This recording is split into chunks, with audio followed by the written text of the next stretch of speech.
Session के अंदर हम इवॉल्वेशन सरफेस की कमांड देखते हैं। इवॉल्वेशन सरफेस के लिए सबसे पहले तो आप अपने व्यू पॉइंट को चेंज कर लीजिए।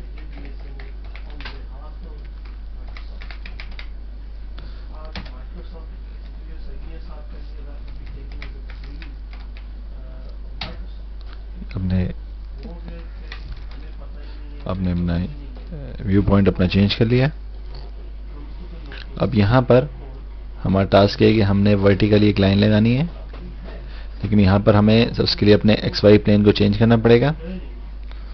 तो यहाँ पर चूंकि हमारे पास हमारा टास्क यहाँ पर ये होगा कि हम अपना Y डायरेक्शन को हम ऊपर की तरफ ले जाएं, यानी XY प्लेन जो हमारा इस वक्त लेटा हुआ है, जो XY प्लेन जो हमें लेटा हुआ नजर आ रहा है, यानी देखिए सर्कल बना के इस सर्कल इस प्लेन पे बन रहा है, वह सर्कल इस प्लेन पे बनने के सामने वाली प्लेन पे बने।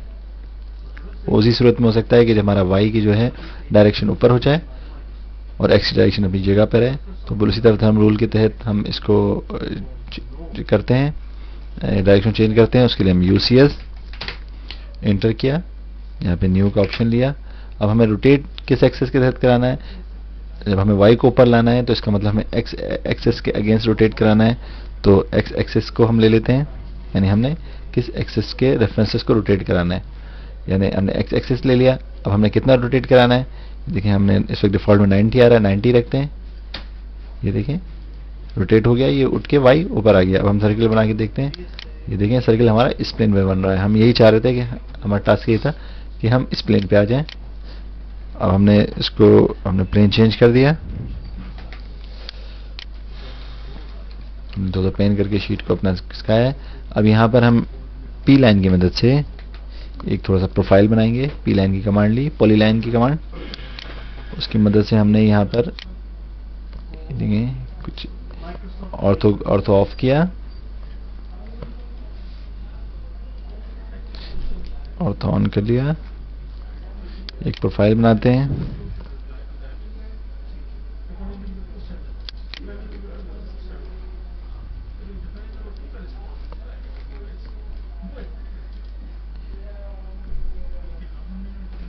हमने P लाइन की वजह से एक प्रोफाइल बनाया है। अब एक सिंपल लाइन की कमांड से और स्नैप ऑन करने, एक सिंपल एक वर्टिकल लाइन लगा दें, इसको थोड़ा सा पैन करके नीचे ले आते हैं। ये आपने P लाइन की मदद से एक पहले प्रोफाइल बनाया और उसके बाद फिर आपने एक अलग से एक लाइन लगाई। अब इसको हमारा टास्क ये है कि हमने इस लाइन को इस लाइन के रेफरेंस से रोटेट कराना है पूरा 360 डिग्री, तो ताकि एक हमारे एक सरफेस जनरेट हो जाए। तो उसको करके देखते हैं। उसको वो कमांड इस्तेमाल कहलाती है रिवॉल्वेशन सरफेस, REVSURF। हमने इसको सिलेक्ट किया, सिलेक्ट ऑब्जेक्ट टू रिवॉल्व। उसके बाद जब सिलेक्ट ऑब्जेक्ट किस एक्सेस के अगेंस्ट रोटेट कराना है, आपने रिवॉल्व कराना है, सिलेक्ट किया, स्टार्ट एंगल 0 360। ये देखिए ये रोटेट हो गया है। हाइड कर लें। इसके अंदर जिस तरह आपने पहले किया था लॉन्गिट्यूडनल और लेटिट्यूडनल, आपने हर उसके अंदर आपने सरफेसेस के अंदर वैल्यूज दी थी, लॉन्गिट्यूडनल लेटिट्यूडनल। तो इसके अंदर जो है थोड़ा सा डिफरेंट होता है। जब आप करेंगे तो शायद आपके पास इतना अच्छा प्रोफाइल ना आए, तो उसको सही करने के लिए आप इसको अंडू कर लेते हैं। जब आपके दोबारा इसी पोजीशन पे आ गए तो अब आप यहाँ पे एक कमांड प्रॉम्प्ट लिखें, सर्फ टेब 1, सर्फ टेब 1 SURF सर्फ टेब 1 एंटर किया। यहाँ वैल्यू 50 लिखी है, आपके पास शायद वैल्यूज 8 की या 10 16 की हो, तो आप जो है इसको हम कम कर लेते हैं, 25 कर लेते हैं। उसके बाद फिर दोबारा हम कमांड प्रॉम्प्ट पे लिखेंगे सर्फ टेब 2, यहाँ वैल्यू सर्फ टेब 2 की वैल्यू 6 की है, हम इसको जो है इसको 25 की कर लेते हैं, एंटर करते हैं। और अब हम रिवॉल्वेशन सरफेस करते हैं। सबसे पहले हमने जिसको रिवॉल्व कराना है और किसके रेफरेंस से रिवॉल्व कराना है, और स्टार्ट एंगल 0 और 360 डिग्रीज गाइड करते हैं। ये देखिए पहले 50 वैल्यूज दी हुई थी, अब जो है वैल्यूज कम हो गई हैं, अब वैल्यूज जो हैं 25 हो गई हैं।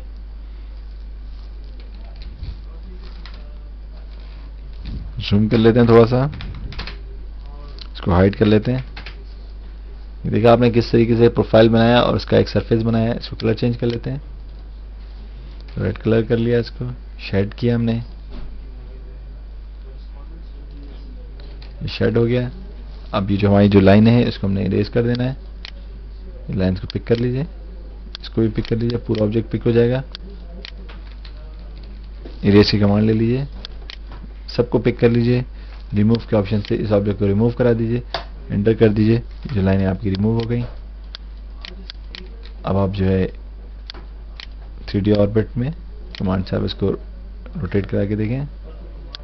जिस तरीके जितना अच्छा आप प्रोफाइल बनाएंगे उतना अच्छा आपका बने। इसमें इस मेथड से आप गुलदान वगैरह मुख्तलिफ चीज़ें बना सकते हैं, लेकिन ये सिर्फ सरफेसेज हैं, सॉलिड्स नहीं है।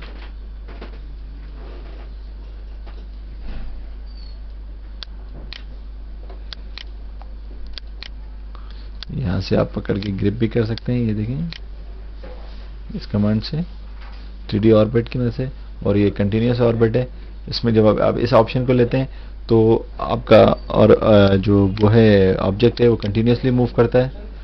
और इस ऑप्शन को लेते हैं, जैसे हमने इस ऑप्शन को लिया, अभी कंटिन्यूसली मूव करेगा। जितनी आपकी माउस की स्पीड तेज़ होगी उतना ऑब्जेक्ट तेज़ करेगा। अगर आप माउस की स्पीड स्लो रख के करेंगे और क्लिक करके छोड़ देंगे तो स्लो करेगा। जबकि इसमें 3D ऑर्बिट के अंदर जिसमें इसमें आपको जिस तरह भी मूव करना है मूव करा सकते हैं। तो आपने देखा किस तरीके से आपने इवोल्यूशन, ये मैं देखिए मैं अंडू कर रहा हूँ, इवोल्यूशन सरफेस, यानी आपने सिर्फ एक कर्व बना के और उसको आपने एक सरफेस की शक्ल दे दी। और इसके लिए आपको जैसे अंदाजा हो गया कि यहाँ पे आपको चूंकि वर्टिकली एक चीज़ बनानी थी तो आपको यहाँ पे यूसीएस भी अपना चेंज करना पड़ा। यूसीएस की जो वाई डायरेक्शन इसको चेंज करना पड़ा। तो आप इसको उम्मीद है अच्छी तरह समझ चुके होंगे। इसको हम इरेज कर लेते हैं। यहाँ हम एक्सट्रूड की कमांड को फर्दर डिस्कस करते हैं। हम यूसीएस अपना चेंज कर लेते हैं, यूसीएस वर्ल्ड।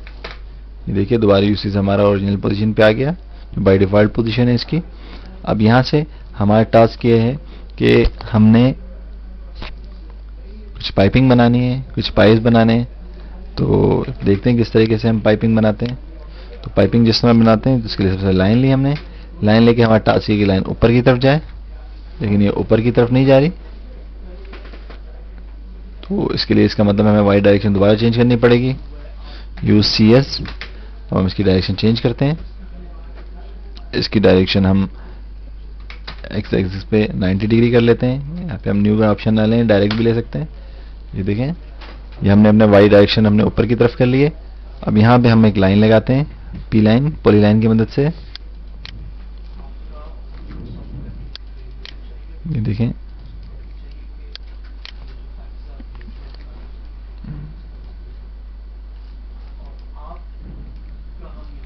फिट ऑफ कर लेते हैं।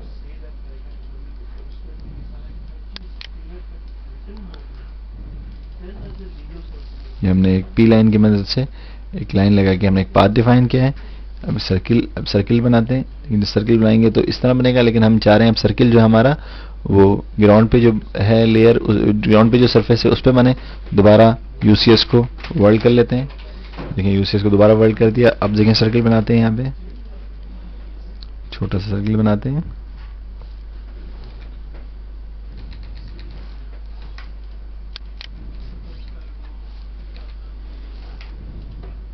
और उसमें बंद कर लेते हैं, पिक करने में थोड़ा सा मसला हो रहा है। ये हमने सर्किल बना लिया। अब इस सर्किल को रीजन कर लेते हैं। रीजन की कमांड हम ड्रॉ से भी ले सकते हैं। हमने डायरेक्ट रीजन की कमांड ले ली। देखें, वन रीजन क्रिएटेड। उसके बाद हम इसको एक्सट्रूड कर लेंगे। एक्सट्रूड की कमांड ड्रॉ से ले लेते हैं। एक्सट्रूड की कमांड ली हमने। अब इस सबसे पहले हमने सिलेक्ट किया। उसके बाद यहाँ पर हम इसकी अक्सर हाइट दिया करते थे, लेकिन अब हाइट वाला ऑप्शन ले लेते हैं। हम पाथ का ऑप्शन ले लेते हैं। पाथ के लिए पी लिख के एंटर किया। अब सिलेक्ट एक्सट्रूजन पाथ, हमने इस लाइन को सिलेक्ट कर लें। देखिएगा थोड़ी देर में ही आपका ये पाइप बन गया। इसको हम सेलेक्ट करते हैं, इसका कलर चेंज करते हैं और इसको हम शेड करके देखते हैं, आपको अंदाज़ा हो जाएगा। ये देखिए आपने थोड़ी पाइपिंग की है, ये देखिए आपने मुख्तलिफ ये पाइप बनाया था मुख्तलिफ डायरेक्शंस का। इस तरीके से आप पाइप्स के अलावा डक्ट्स वगैरह, एसी वगैरह के लिए डक्ट्स या और मुख्तलिफ चीज़ें भी बना सकते हैं।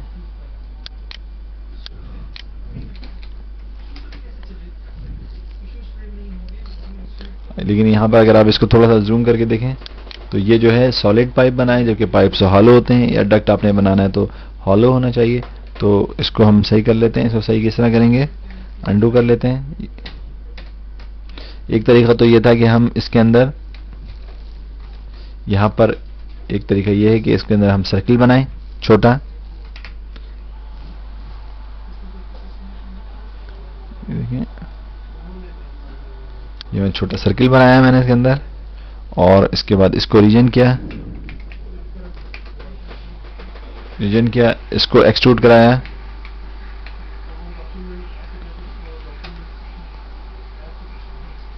पाथ भी मैंने इसका ये डिफाइन किया, और उसके बाद इसको मैंने सबट्रैक्ट कर दिया।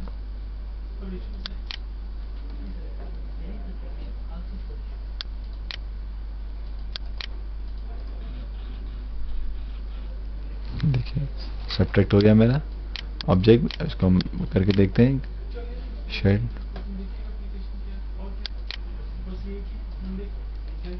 इसको हम देखते हैं जूम करके। देखिए अब आपको अंदाजा हो रहा होगा किस तरीके से पाइप के अंदर हमने होल कर दिया है इसको। जिस तरह हमने थिकनेस की, चूंकि इसकी ज़्यादा रखी थी इसलिए इसकी थिकनेस भी ज़्यादा आई है, लेकिन आप बुनियादी तौर पर समझ चुके होंगे कि आपने किस तरीके से। एक तरीका तो ये था, लेकिन मैं इसको दोबारा अंडू कर रहा हूँ। एक और तरीका, यानी हम पहले भी हम इसको देख सकते हैं कि जब हम अपना काम करें उसी वक्त हम रीजन से ही सबट्रैक्ट करा रहे हैं। देखें इसको अंडू करता हूं मैं। अभी हमारा जॉब इस पोजीशन में है,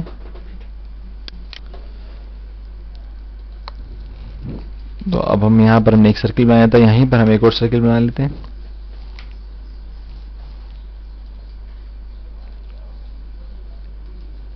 ये हमने गलत पॉइंट सेलेक्ट हो गया, दोबारा सर्किल लेते हैं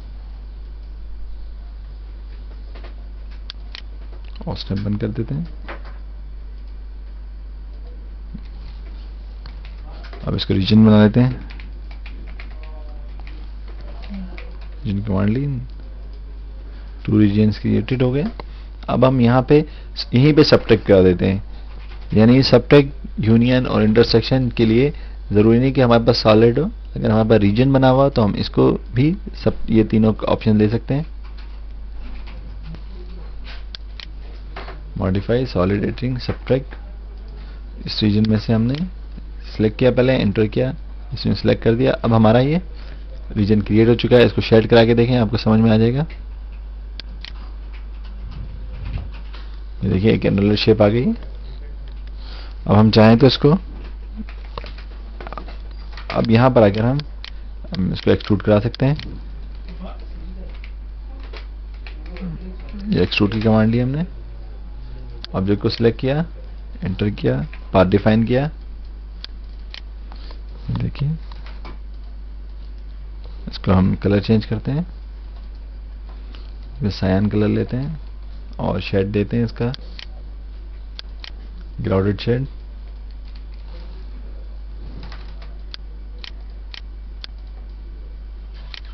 देखिए इस तरीके से आप अपने प्लांट की पाइपिंग या डक्टिंग वगैरह कर सकते हैं। जो हमारा पाइप बना हुआ है जिसको हम सेक्शन करके देखते हैं, यहाँ से स्लाइस करके, उसके लिए हम ड्रॉ में चले जाते हैं,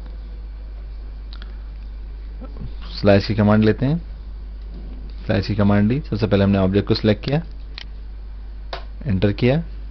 अब यहाँ पर 3 पॉइंट वाला ऑप्शन लेंगे हम, इसको हम जूम कर लेते हैं थोड़ा सा।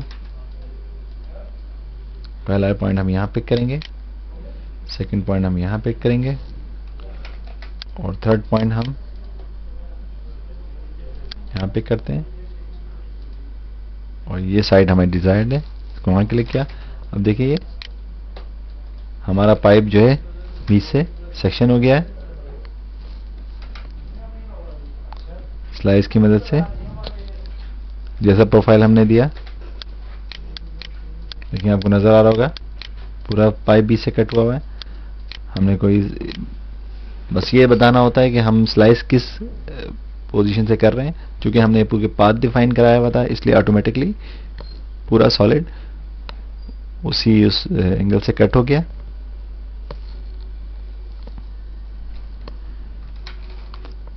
इस ऑब्जेक्ट को इरेज कर लेते हैं।